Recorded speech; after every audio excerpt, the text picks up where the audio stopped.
প্রত্যেককে স্বাগত আমার ইউটিউব চ্যানেলে। আমি বিধান বিশ্বাস। আজ আমরা রেলওয়ের কি কি সুবিধা পাওয়া যায় রেলওয়েতে চাকরি করলে তার ইন ডিটেলসে আলোচনা করব। চলো তাহলে দেখে নেওয়া যায়। প্রথম যে পাঁচটি রেলওয়ে কর্মচারীরা পেয়ে থাকে সেটা হচ্ছে পাসের ফ্যাসিলিটি।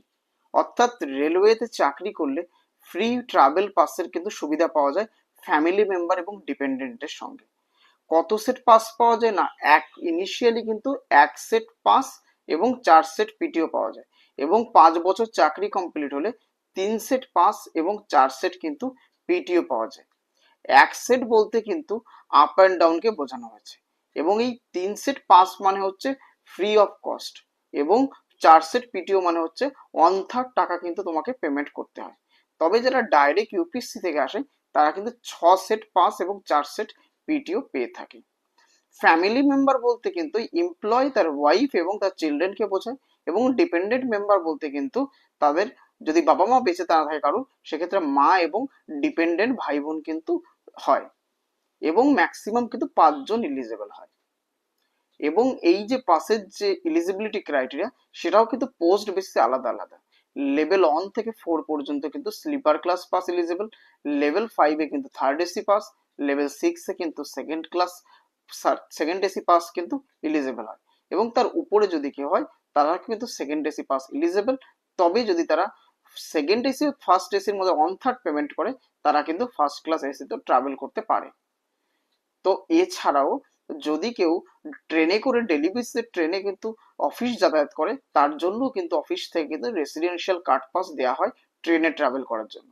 তাছাড়া তাদের সন্তানরা যদি ট্রেনে ট্রাভেল করে স্কুলে যায়, সেক্ষেত্রে কিন্তু এই পাসের সুবিধার মাধ্যমে কিন্তু তাদের স্কুল কার্ড পাস দেওয়া হয়, যাতে তাদের সন্তানরা কিন্তু ট্রেনে করে স্কুল বা কলেজে যেতে পারে। পরবর্তী যে সুবিধাটি পাওয়া যায় সেটা হচ্ছে বোনাস। আমরা প্রত্যেকেই জানি সেন্ট্রাল গভর্নমেন্ট এমপ্লয়ীদের মধ্যে ম্যাক্সিমামই কিন্তু সব থেকে বেশি যদি বোনাস পেয়ে থাকে সেটা কিন্তু রেলওয়ে এমপ্লয়িরা। প্রায় 18,000 টাকার কাছাকাছি কিন্তু তারা এই বোনাসটি দুর্গাপুজোর পরে এবং কালী পুজোর কিন্তু আগে পেয়ে থাকে। রেলওয়েতে এই বোনাসটি কিন্তু প্রোডাক্টিভিটি লিঙ্ক বোনাস পেয়ে থাকে, এবং এটি কিন্তু সমস্ত নন গেজেটেড এমপ্লয়িরাই পেয়ে থাকে, এবং প্রত্যেকে কিন্তু সমান বোনাস পেয়ে থাকে। পরবর্তী পয়েন্ট, স্যালারি। রেলওয়েতে যারা চাকরি করছে তারা কিন্তু যথেষ্ট হ্যান্ডসাম স্যালারি পেয়ে থাকে। তার সঙ্গে সঙ্গে কিন্তু বিভিন্ন ধরনের অ্যালাউন্সও পেয়ে থাকে রেলওয়ে কর্মচারীরা, যেটা সাধারণত অন্য কোনো সেন্ট্রাল গভর্নমেন্ট এমপ্লয়িরা কিন্তু পায় না। তবে আজ আমরা কিন্তু অ্যালাউন্সের বিষয়ে কোনো আলোচনা করব না, তার জন্য একটা সেপারেট ভিডিওতে কিন্তু আমরা সেটা আলোচনা করবো, তাহলে না হলে কিন্তু ভিডিওর লেন্থটি অনেক বেড়ে যাবে। পরবর্তী যে সুবিধাটি পাওয়া যায় সেটা হচ্ছে মেডিকেল সুবিধা। রেলওয়েতে চাকরি করলে রেলওয়ে এমপ্লয়ি এবং তার ফ্যামিলি মেম্বার কিন্তু সার্ভিস লাইফ এবং রিটায়ারমেন্টের পরে কিন্তু এই রেলওয়ে মেডিকেল সুবিধা পেয়ে থাকে। রেলওয়েতে কিন্তু রেলের নিজস্ব বড় হসপিটাল রয়েছে, তাছাড়া বড় বড় হেলথ ইউনিটও রয়েছে। সেখানে কিন্তু রেলওয়ে কর্মচারী এবং তাদের ফ্যামিলি মেম্বার কিন্তু গিয়ে ট্রিটমেন্ট নিতে পারে, এবং যদি কোনো ক্রিটিক্যাল কেস হয় সেক্ষেত্রে কিন্তু রেল তাদেরকে অন্য হসপিটালে রেফার করে, এবং তাদের যত টাকা হয় সেই টাকাও কিন্তু রিম্বার্সমেন্ট কিন্তু রেল দিয়ে থাকে। পরবর্তী যে সুবিধাটি পাওয়া যায় রেল থেকে সেটা কিন্তু কোয়ার্টারের সুবিধা। রেলওয়ে এমপ্লয়িরা কিন্তু এই কোয়ার্টারের সুবিধা পেয়ে থাকে, যেখানে কিন্তু দেখা যায় যে তারা যেখানে কাজ করছে এই রেলওয়ের সেই কোয়ার্টারগুলো কিন্তু প্রাইম লোকেশনে সাধারণত হয়ে থাকে, যার ফলে কোয়ার্টারের অবস্থা কিন্তু খুব ভালো না হলেও খুব ভালো লোকেশনে কিন্তু কোয়ার্টারগুলো সুবিধা পাওয়া যায়। পরবর্তী রেলের থেকে যে সুবিধাটি পাওয়া যায় সেটা হচ্ছে রেলওয়ে কোঅপারেটিভ ব্যাংক। অর্থাৎ রেলওয়েতে চাকরি করলে তোমার যদি ইমার্জেন্সি বেসিস কোনো টাকার দরকার হয়, পার্সোনাল লোনের দরকার হয়, হোম লোনের দরকার হয়, সে কিন্তু তুমি রেল থেকে লোন নিতে পারবে। তোমার কিন্তু বাইরের কোনো ব্যাংকে গিয়ে অফিসিয়ালি অনেক ডকুমেন্ট সাবমিট করার দরকার নেই। রেল থেকে তুমি ইমিডিয়েটলি কিন্তু এই ব্যাংকের থেকে কিন্তু তুমি লোনও নিতে পারবে। পরবর্তী যে সুবিধাটা পাওয়া যায় রেলওয়ে স্কুল। অর্থাৎ তুমি রেলওয়েতে চাকরি করলে তোমার ছেলে মেয়ে কিন্তু রেলের যে নিজস্ব স্কুল আছে সেখানে পড়াশোনা করতে পারবে, এবং এই রেলওয়ে স্কুলে কিন্তু পড়াশোনার মান যথেষ্টই ভালো। পরবর্তী যে সুবিধাটি পাওয়া যায় রেলওয়েতে চাকরি করলে রেলওয়ে হলিডে হোম, এবং এই রেলওয়ে হলিডে হোম কিন্তু রেলওয়ের যে কোনো মেজর স্টেশনের পাশে এবং যে কোনো টুরিস্ট স্পটে পাওয়া যায়। রেলওয়ে এমপ্লয়ি কিন্তু এই রেলওয়ে হলিডে হোম এবং সেন্ট্রাল গভর্নমেন্ট হলিডে হোম দুটোই নিতে পারে, এবং তাদের ফ্যামিলির সঙ্গে গিয়ে সেখানে কিন্তু ভালো সময় পাস করতে পারে। এবং এই রেলওয়ে হলিডে হোম কিন্তু চাকরি লাইফে না, রিটায়ারমেন্টের পরেও কিন্তু এর সুবিধা নিতে পারে। এবং এই রেলওয়ে হলিডে হোমের কিন্তু যে খরচা হয় প্রতিদিন পিছু, সেটা কিন্তু 30 টাকা থেকে 300 টাকার মধ্যে। প্রত্যেক জায়গা কিন্তু আলাদা আলাদা হয়। পরবর্তী যে সুবিধাটি পাওয়া যায় সেটা হচ্ছে চিলড্রেন এডুকেশন অ্যালাউন্স।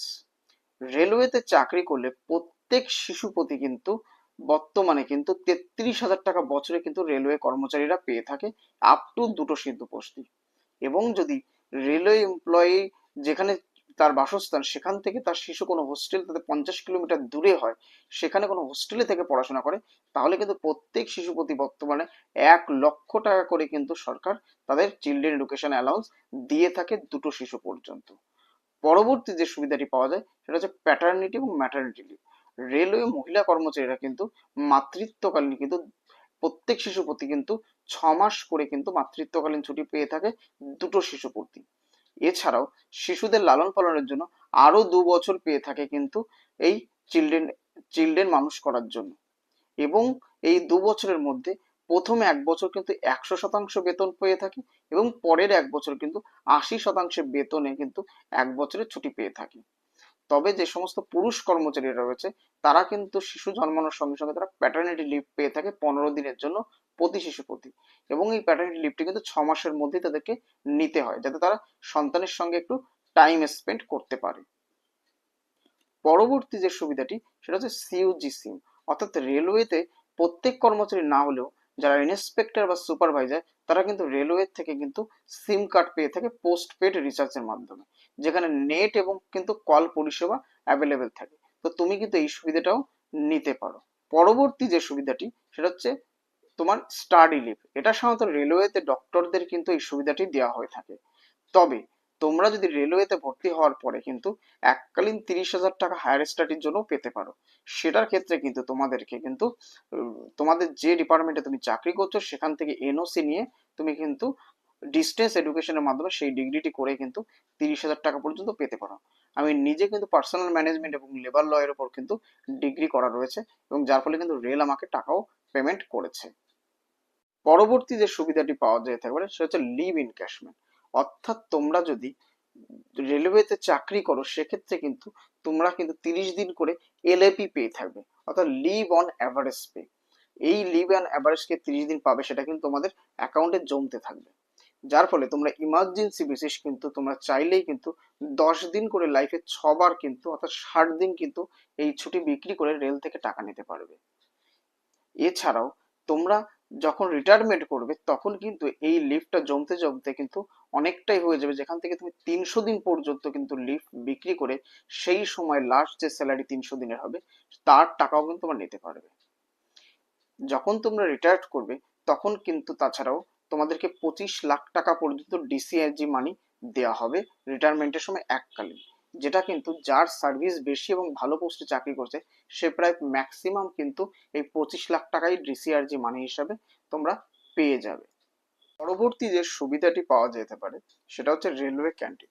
সাধারণত যেখানে 250 জনের অধিক রেলওয়ে কর্মচারী চাকরি করে সেখানে কিন্তু রেলওয়ে কিন্তু একটি ক্যান্টিন ফ্যাসিলিটি অ্যাভেলেবেল করায়, যেখানে কিন্তু রেলওয়ে এমপ্লয়িরা কিন্তু লাঞ্চ, ব্রেকফাস্ট বা ইভিনিং এ স্ন্যাক্স এর খাবার দাবার কিন্তু সেখানে অ্যাভেলেবেল থাকে এবং অনেক সস্তায় পাওয়া যায় সেখানে। পরবর্তী সুবিধা ট্রেকিং লিভ। অর্থাৎ তোমরা যারা ঘুরতে পছন্দ করো, ট্রেকিং করতে ভালো করো হিলি এরিয়াতে, সেখানে কিন্তু হিমালয়ের কিছু রুটে কিন্তু তোমরা যদি ট্রেকিং করতে চাও সেক্ষেত্রে কিন্তু ডিওপিটির অর্ডার অনুযায়ী এবং রেলওয়েতেও কিন্তু সেটা অ্যাপ্লিকেবল যে 30 দিন পর্যন্ত কিন্তু বছরে তোমরা ছুটি পেয়ে যাবে এই ট্রেকিং পারপস। সেক্ষেত্রে হিমালয়ের সেই সংস্থা থেকে কিন্তু তোমাদের অ্যাপ্রুভেল আনলে কিন্তু রেল তোমাকে অনুমোদন দেবে এই আপ টু 30 দিন পর্যন্ত বছরের ছুটির জন্য। পরবর্তী যে সুবিধাটি পাওয়া যায় সেটা হচ্ছে এনপি অর্থাৎ নিউ পেনশন স্কিম। তোমরা যখন রিটায়ার্ড করবে তখন কিন্তু এই নিউ পেনশন স্কিমের মাধ্যমে কিন্তু তোমাদেরকে পেনশনের ব্যবস্থা করা হবে। যারা কিন্তু কম বয়সে রেলে চাকরি পেয়েছো তাদের জন্য কিন্তু এনপিএস এর মাধ্যমে কিন্তু যথেষ্ট হ্যান্ডসাম টাকা কিন্তু হাতে পাবে, কারণ এটা শেয়ার মার্কেটের উপর নির্ভরশীল এবং ভারত কিন্তু গ্রোয়িং কান্ট্রি। তো ইন ফিউচার কিন্তু তোমরা যথেষ্ট ভালোই পেনশন কিন্তু পেয়ে যাবে যদি কম বয়সে চাকরিতে চলে আসো। পরবর্তী যে সুবিধাটি ওপিডি ফ্যাসিলিটি। অর্থাৎ তোমরা রিটায়ারমেন্টের পরে যদি কেউ কিন্তু ওপিডি অর্থাৎ আউটডোর পেশেন্ট ফ্যাসিলিটি যদি রেলওয়ে থেকে না নিতে চাও তাহলে কিন্তু সরকার কিন্তু তোমাদের বা রেলওয়ে কিন্তু তোমাদের 1,000 টাকা করে প্রতি মাসে ওপিডি ফ্যাসিলিটি দিয়ে থাকবে, টাকা দিয়ে থাকবে তোমাদের পেনশনের সঙ্গে। পরবর্তী যে সুবিধাটি কিন্তু ইকিউ অর্থাৎ ইমার্জেন্সি কোটা, অর্থাৎ এই ইমার্জেন্সি কোটা সাধারণত রেলওয়ে কর্মচারীরা তার ডিউটি পাসের পারপোসই পেয়ে থাকে। তবে অনেক সময় রেলওয়ে কর্মচারী কিন্তু যে পাস এবং পিটিও নিয়ে থাকে, তার দ্বারা টিকিট বুকিং করলে কনফার্ম না হলে কিন্তু এই ইমার্জেন্সি কোটার মাধ্যমে কিন্তু ট্রেনের টিকিট বুকিং করে কিন্তু ফ্যামিলির সঙ্গে কিন্তু খুব সুন্দরভাবে ট্রাভেল করে সেই গন্তব্যে পৌঁছে যেতে পারে। পরবর্তী সুবিধা কম্প্যাশনেট গ্রাউন্ড অ্যাপার্টমেন্ট, অর্থাৎ কোনো রেলওয়ে কর্মচারী যদি তার চাকরি থাকা অবস্থায় মারা যায়, সেক্ষেত্রে তার ফ্যামিলি মেম্বারের কেউ কিন্তু রেলওয়ে তাদেরকে চাকরি দেবে, যাতে তার ফ্যামিলির কোনো আর্থিক দিক থেকে সমস্যা না হয়। এটা কিন্তু কোনো প্রাইভেট চাকরিতে করা হয় না, শুধুমাত্র গভর্নমেন্ট চাকরিগুলোতেই কিন্তু এই ধরনের সুবিধা দিয়ে থাকে। এবং সরকারি চাকরিকে এই জন্যই আমরা কিন্তু সব থেকে নিশ্চিত চাকরিও বলতে পারি। পরবর্তী পয়েন্ট কিন্তু কালচারাল কোটা বা স্পোর্ট কোটা। রেল কিন্তু এই কালচারাল কোটা এবং স্পোর্টস কোটায় কিন্তু রেলওয়েতে চাকরি দিয়ে থাকে।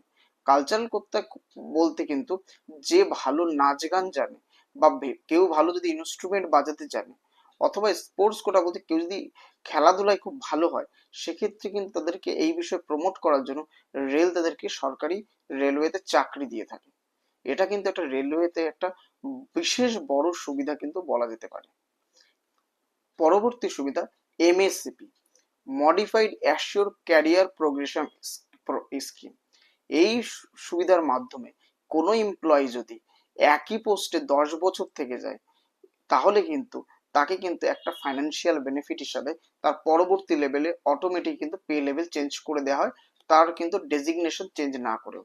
এবং এটি কিন্তু লাইফে 3বার করা হয়, 10 বছর, 20 বছর ও 30 বছরে। যাতে কোনো এমপ্লয়ি যদি নর্মালি কোনো প্রমোশন নাও হয়, সেক্ষেত্রেও যদি তার মনিটারি বেনিফিটের লস না হয়, সেটার জন্যই কিন্তু এই এমএসসিপি বেনিফিট দেওয়া হয়েছে রেলের দ্বারা।